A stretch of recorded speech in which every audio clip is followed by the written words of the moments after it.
My name is Sandy Sutherland. I'm a minister of a three-point pastoral charge in rural New Brunswick. I'm by no means a techie, and I don't have a production crew behind me. I'm making do with what I have, just like you. But over the years, I learned a few skills, and I acquired little bits of simple equipment that aren't very expensive that have really helped me give my congregation community, and now a much larger community, a very positive online experience with what I'm offering in ministry right now. As we came into this crisis, more and more ministers started bringing themselves online through new YouTube channels or by updating web pages, and these are all terrific ways of accessing your congregation when you can't go out and meet with them and minister to them in traditional senses. Here's a few tips. One, what I'm doing right now is I'm holding what I would call a GoPro camera. This is a sports camera that's very inexpensive. These run between $30 and $40. They're just a small camera that can plug into a hat mount or a chest mount or a bike mount or a snowboard mount, and you can actually pick up a kit with all sorts of different mounts. You can mount it in your car, and I'm going to get to that in a minute. And it can be a dash cam for you as well. These devices are terrific because they produce a good quality video without it being too high a quality, which means hard to download, upload. The other thing is they're light, they're easy, and they don't intrude in worship. So if you want to continue producing videos after this crisis is over and continue with an online presence, which I hope you do, these devices will not intrude in the sanctuary. They're easily mountable in and around the pulpit area and allow you to record the service as it's going on and share with a larger audience the ministry experience and the worship experience of your congregation. The other thing about these devices and the adapters that are readily available is you can reuse them in some pretty fun ways. And I'm going to show you what I have rigged up here in the sanctuary, just so you have an idea of what's available. But if you are using perhaps an old cell phone or your current cell phone, that's great. If you are using your current cell phone, be very careful that you're recording and uploading through your Wi-Fi and not through your data plan. That can get very expensive very quickly. Along with that, some cell phones allow you to change your settings so that you can change the quality of video that you're recording. If you have an extremely low quality, your videos are going to appear grainy, and when you're doing a large sermon, that doesn't come across very, very nicely and in a very attractive way, and it's hard to watch.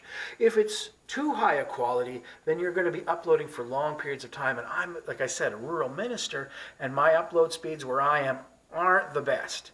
So I try to find a mid to low range quality video, about 30 pixels per second is about right. My videos are 20 minutes long. Try to make them no longer, 15 to 20 minutes. And each of those videos works out to about 700 megs. And I can upload those to YouTube. What I've decided to do also is to have a single platform to which I put all my videos, which for me is YouTube. I've had that account for this congregation for a couple of years now. I upload to YouTube, and then from YouTube, I share it out through the church Facebook account, through the church web page, through a Twitter account that's associated with me as Reverend Sutherland, and so on, so that it goes out over a number of platforms, but it's centralized, and I'm only doing one set of uploads. So just a tip to you on that one there. Pick your upload station, and Vimeo is another one, and Vivo is another one, and there's a few other different platforms to which you can load video. Find one that suits you, that it's accessible to you, that works well with your computer, and stick to it, and link to it with your other platforms that you're using for social media.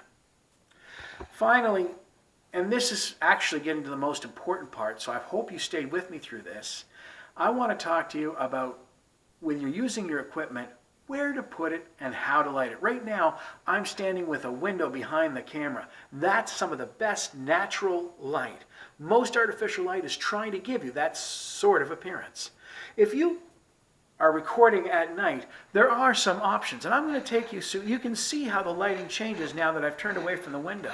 If I have my back to the window, my notes may be well lit, but I'm already in the shadows.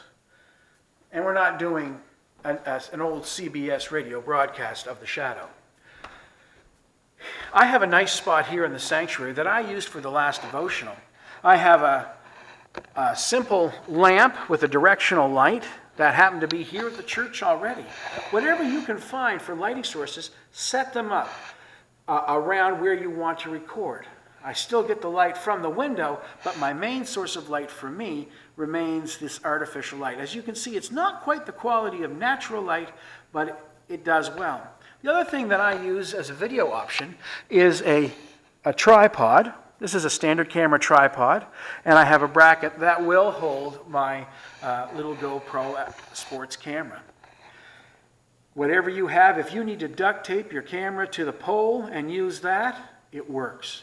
So I hope you're finding an option that's working well for you and allowing you to reach out to your congregation. We're all doing our best, and if you have ideas, add them to the comment section here, or if you're able to, put up your own video, share what you know, and grow our ministry together as we make our way through this time of crisis and on to renewed and new ministries that we're all called to serve. God bless you, and take care.